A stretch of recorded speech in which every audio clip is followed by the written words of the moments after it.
Ooh, that is so stupid. Maybe it's a little bit clever. It's like watching a lava lamp. It's hypnotizing. Howdy there. On this edition of The Fine Line Between Stupid and Clever, I am revisiting the concept of using epoxy to build a guitar. Now, if you've seen any of my previous videos with epoxy, I've made a few like solid body guitars with epoxy. They were just so darn heavy that they kind of lost all their ability to be useful. So lying awake in my bed at night, I was thinking, how can I make an epoxy guitar that is lighter weight? And I've come up with the idea of trying to build a hollow body epoxy guitar, or cast a hollow body epoxy guitar out of a mold made from an archtop Les Paul. So in order to get that going, I started out searching inexpensive Les Paul I can use to make my molds. And what I found was this here Stedman Pro off of Amazon. It was really hard for me to find an archtop Les Paul with a bolt-on neck so that I could get the proper articulation from the screw-on neck and also make an archtop body mold. This guitar cost me $150. I'm just shocked about that I got it brand new on Amazon for $150, and now I can't find them anymore. So I don't know if they make them anymore or what the deal is.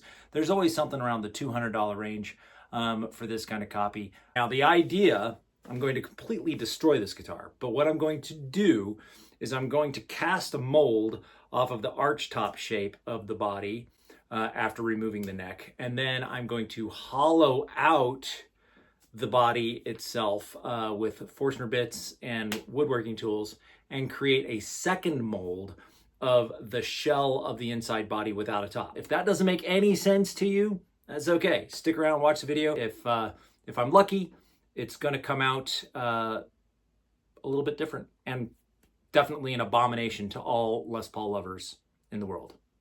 You never get enough tape in a workshop. Okay, here's something you don't see every day. Here is my body that all of the holes have been filled with Bondo and also a top coat of epoxy placed over it, so it's nice and glossy. And as you can see, the gloss goes right over the cavities from the pickups as well, and all the control cavities. I'm going to use this aluminum flashing material to go around and get caulked into all of the grooves of the flashing so that the walls of the mold tray are going to be just on the outside of the walls of the guitar. Therefore, it's going to minimize any wastage of the silicone. All right, I got my mold tray all prepped up here. I got it caulked on the inside and out. So I've got the mold poured, and it took about 1.5 gallons of silicone. But there it is. We're going to give that a full 24 hours to cure before we demold it.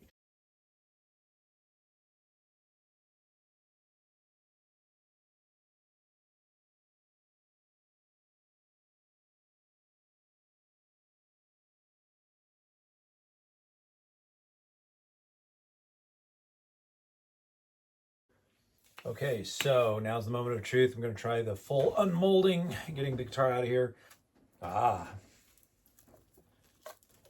It seems to be coming off.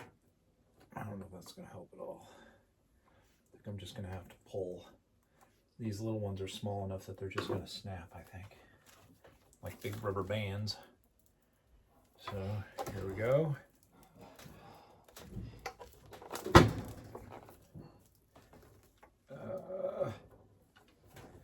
Don't want to tear anything though.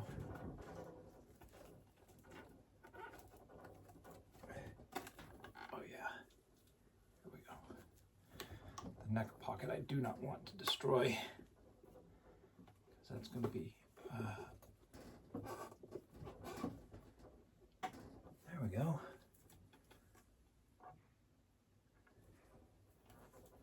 There's just 2 left.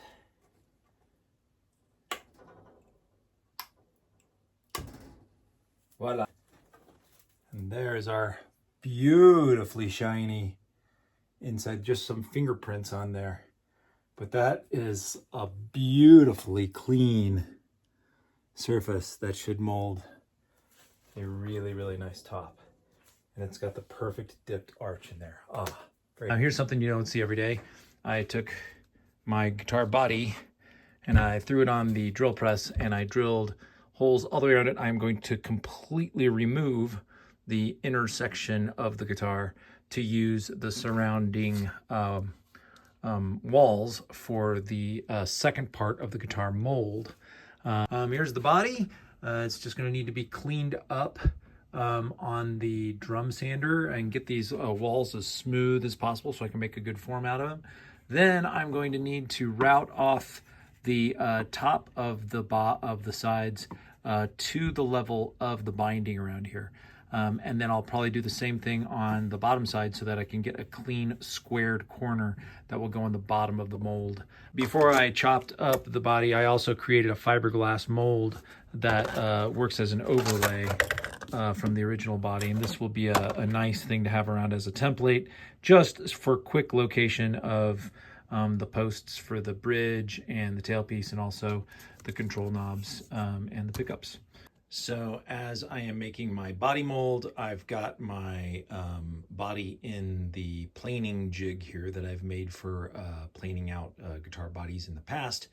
And I'm going to make perfectly flat surfaces of the top and bottom and prepare it for a new backing to be placed on it. And then it can be thrown in another silicone mold.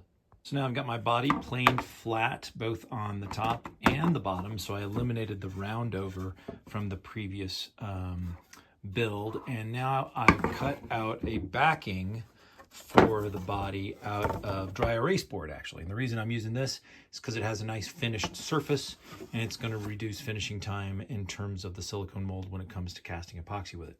So I'm going to glue this up, and then we'll trim up the edges on a router table with a flush trim bit. So now I finally got my body prepped well enough, I believe, to make a mold out of it. I've added these 4 dowels glued down to the bottom of the back that will account for the posts for the tailpiece and for the bridge. So essentially the build will be like a semi-hollow body. The nice thing about having just these 4 posts in the middle is they could also be cut off in case I want to make it a full hollow body pretty easily. So here is the demolding of the body mold. I ran into just one little issue with this, and that is the wooden dowels that were used as the posts for the mounting points for the bridge and the tailpiece. They ripped off of the backing of the guitar, so there they are stuck in the mold. Thought about this for a while. I just screwed a little screw into each one of them and was able to pull them out with pliers. So here it is, the moment of truth. I got my mold set up for the body, all ready to go. I got 750 milliliters of resin ready to pour into the mold. We're going to give it 24 hours to cure and then see what it looks like.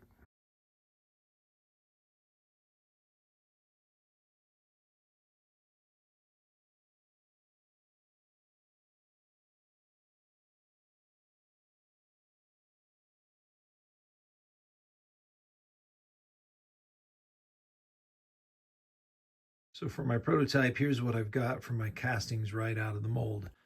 So now I got to this point in the build, I've now got my mind like blown in thinking about the infinite possibilities of finish to put on one of these guitars, either by adding pigment to the epoxy that goes in the mold, or by providing a finish either to the outside surface of the epoxy or the inside surface of the epoxy.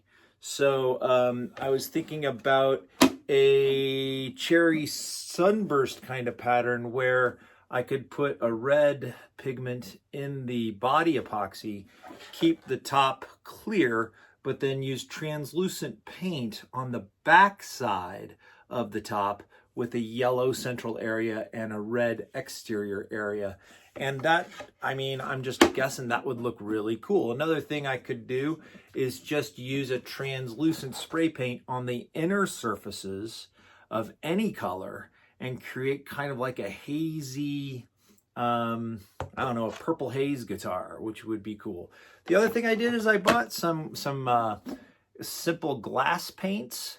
And I was thinking about making something that looked like a stained glass guitar with borders, with dark lines and different colors probably sticking to the inside surface of the guitar, not so much the outside surface guitar. So I got plenty of things to experiment with now that I can crank out one of these bodies pretty much overnight for about, I don't know, 50, 60 bucks of epoxy. So there's going to be a lot of fun builds to make. Now, also, the fact that I built it with a completely flat top, that I could literally make any surface design of guitar that I want, even an acoustic guitar if I want. I just put a sound hole in the middle and a trapeze pickup on the bottom and a floating bridge, and I got an acoustic guitar. So I'd be curious if you have any ideas. Drop me some comments. I think I'll probably maybe try to build a series of these guitars as I kind of prioritize what's the next most fun thing to build. So I used my template to mark out the holes and the sound holes and the pot holes, all that stuff in marker. Now I'm going to go into my milling room, drill some holes for that. And then on the back of the body, there's this sharp lip that goes all around the top where the top of the epoxy was poured. This has to be sanded down and actually rounded off too, so that it makes a nice comfortable edge. And then that'll give us something to start with when we start finishing the body. So I did pick up a Les Paul routing pickup guide here. And the nice thing about having the detachable top is that while the top side is carved and really hard to use a pickup template, the bottom side is flat, and I was able to use double-sided tape to put over the pickup cavities and get really nice clean routes. I also, because of this, I guess the bridge volume pot here is in the thicker part of the top, I needed to create a recess so that the pot will fit there and the shaft of the pot will go through far enough to get a knob on and for the nut and washer. So I added with a Forstner bit the same features to create these white circles where the pots will be sitting underneath. So here's something that's mostly stupid, maybe just a little bit clever, but I got to thinking about how the epoxy in its various forms throughout the body looks like light diffusers. And I got to thinking about LED lights, and I found on Amazon I got 10 LED submersible puck lights for about 20 bucks. And it's got remote control, so it does a full range of things, fading from color to color. And I thought, what would that look like inside the body of the guitar? So just as a demonstration, these things are only about an inch and a half in size, and if they were fit right underneath the pickup, which there's plenty of space for, then you can get a pretty cool glowing effect, especially on the edges of all the parts of where the body's been modified. The roughed up part of the epoxy kind of acts like a light diffuser. So let me turn off the lights, and you can see the whole body glows in different colors. It is just stupid enough for me to really love. So after I got my wiring harness all set up and things, I was starting to do the process of sanding the bottom of the top so that I could get out all the imperfections from the finishing process and make it crystal clear again. But then as I was sanding with the orbital sander, I thought, oh wow, now it kind of looks like frosted glass. And I wonder what that would look like with the LED lights underneath it. When I started looking at it more closely, viewing the top from the top, it really gives it a two-dimensional kind of phase. It's hard to tell, but it's got this very nice glossy epoxy arched top, but then the flat surface on the bottom is translucent, not completely clear. I actually almost like this appearance more than I do the full clear body appearance. Plus, all of the wiring for the pickups and everything is going to be very, very apparent in a completely clear body. I'm actually deciding to revert back to this style. I'm going to leave the body roughed up and translucent and kind of frosted appearing. And then I'm going to add the LED puck lights to make it act like a light diffuser. So it's just ridiculous. I cut 3 discs out of the back so I can have access to put the LED lights in. These are battery powered. When those batteries die, I got to have a way to get these out of there. These are too big to fit through the F-holes, so I had to come up with some kind of way to get these out of there and replace them. Here it is all glued up. I used clear Gorilla Glue to glue the top to the bottom, and I didn't realize that this one post wasn't close enough to make contact, so that unfortunately, I'm not sure whether this clear glue is going to clarify the opaqueness of the frosting of the epoxy, so I'm still kind of curious how things are going to look in the end. So here is the body after it's all glued up. The glue clarified the border, the glue space between the top and the body really well, and it created this very cool kind of surround around the top that I wasn't anticipating, but I really dig. And just the whole body now, it reminds me as if it looked like something that would come out of the freezer, like ice. You know, it's got little bubbles, little imperfections all the way around it, but overall I'm really digging the side of it. I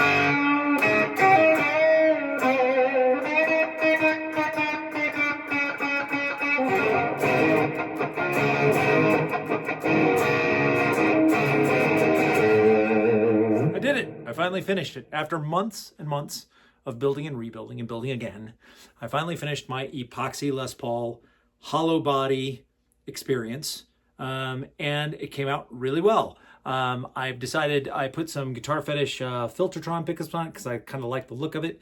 I've got an inexpensive knockoff Bigsby on there, and with all the heavy hardware on there, it still comes in at 9 pounds, 4 ounces. So definitely within a normal Les Paul kind of body weight here. I did refinish the neck. I sanded off the finish that was on the previous neck, and I put on a vinegar and steel wool stain, followed with a true oil, gunstock oil finish, and I just buffed it out and made it nice and satiny and smooth. Here's the back of the guitar, which looks kind of funky because I left it clear, and these plastic discs are actually housing, they're just hot glued in the little, I don't know if you can see it right in there, the little LED puck lights. They're inside, and I'll show you what that looks like in a second. And I had to rewire it again because my first attempt at wiring completely failed, and I had to put in a new switch. So here it is. I'm really happy with it. I'm having a lot of fun thinking now about the next castings that I'm going to take this same body style and build some new guitars. In fact, I've already casted... I've already got a whole nother casting here ready to go. And I'm steep on the learning curve in how to get the bubbles out of the casting. This one came out probably about 40% better than the first one. And I'm going to get this one all polished up nicely. But what I'm going to do with this one is I'm going to recreate a violin bass from a violin bass kit, similar to like a Hofner kit with a Hollowbody short scale bass.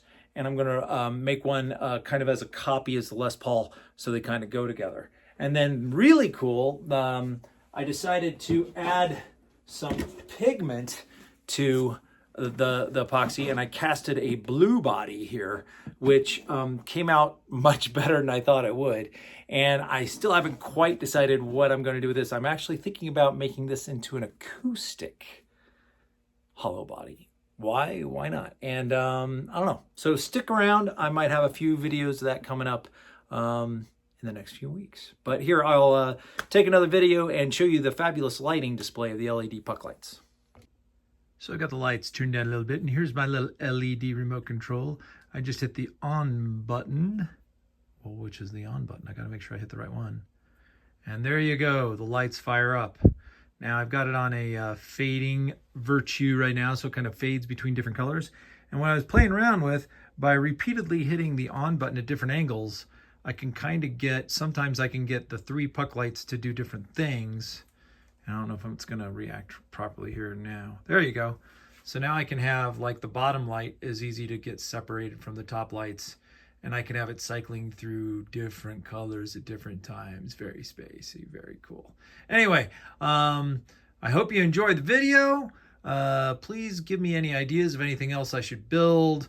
I don't feel like you need to subscribe or like or any of those things. Just please be nice. And remember, I've got a day job, so I don't care. Subscribe if you want. Hey, I'll see you next time on The Fine Line Between Stupid and Clever.